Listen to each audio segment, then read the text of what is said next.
All right, guys, I got this 2013 Dodge Avenger, and it had fault codes in it for the steering angle position sensor, and so another shop had diagged it and said that it needed a clock spring, which it did. And so clock spring from Dodge is like $600 and something Canadian from the dealer, and I just went to the junkyard and got one myself, took it out of the car myself. They're actually the same clock spring that's in the Chrysler 200s. They share the same steering column, all that stuff, it's all the same. But when I got the clock spring, all the cars at the junkyard, they pull the engines out of them. And then the subframe, or the steering rack, sorry, is missing, and the steering wheel can just flop around wherever it wants to go.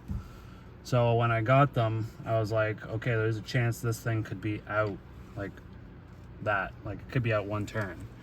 And when you get these things brand new, they need to be like they're in a certain position. I don't know if they tape them or whatever the hell they do, but if you only have so many turns one way or the other, otherwise it breaks, right? So I put the one from the junkyard on, and I went in with my scan tool, and I can see a steering wheel angle in degrees here.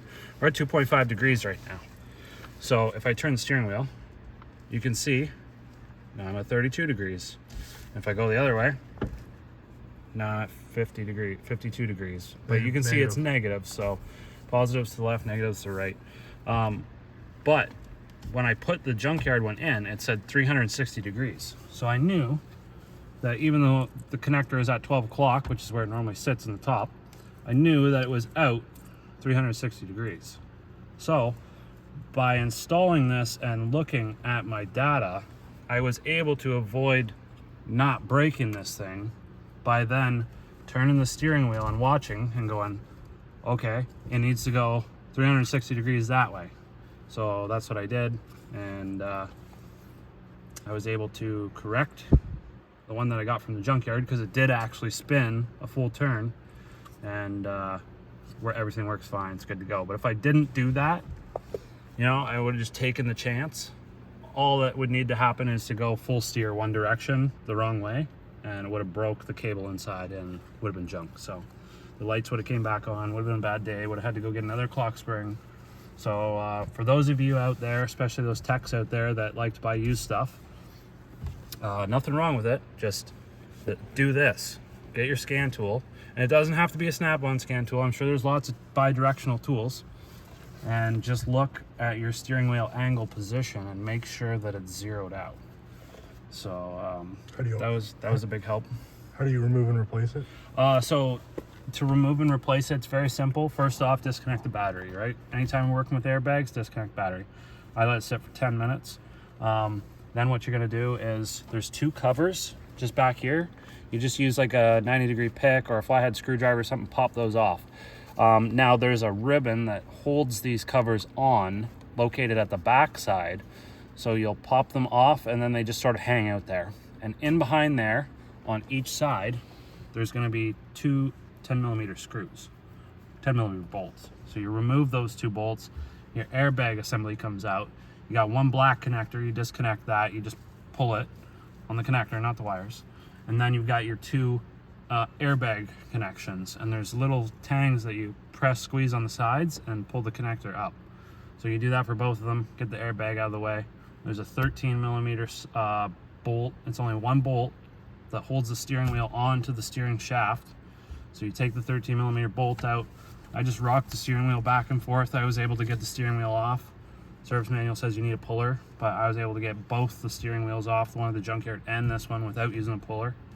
And then there is, before you yank the steering wheel off though, there is one connector that plugs in. That's all your information from the buttons on the back of the steering wheel, and all of this, these two pads, goes through one connector. So you got to disconnect that. And then when you pull the steering wheel off, these, so that was that one connector I'm talking about right there. It's a white one, the tab's on the bottom. So you push on the tab, pull that thing out. That's the feed for all these. But then this is just gonna stay, so the steering wheel comes off and this goes through like a hole, and this wire stays. That's your airbag wires that I was talking about. It's got the two little tabbies on the side. And then what you gotta do to take this thing off, you got Oh, I'm sorry, I skipped a step. No, I didn't. So the next thing you got to do is remove the top and bottom covers. And there's T20 Torx. There's 3 of them on the bottom of this cover. And then the top, it's just clipped in. There's no screws, so you just pop it up. And once you get the bottom cover off, I just let the top cover flop around because it's held on by some like a leather piece. So I just left that, but that's going to give you access to this now. So you take 3 screws off. There's 1 here. They're the same size screws as the cover. 1 there, 1 there, and 1 there.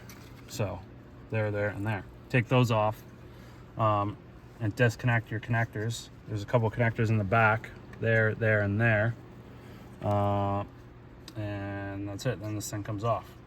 There is one more connector you'll find. There's sorry. You have your light stock and your wiper stock. One of the, I think it's the light stock.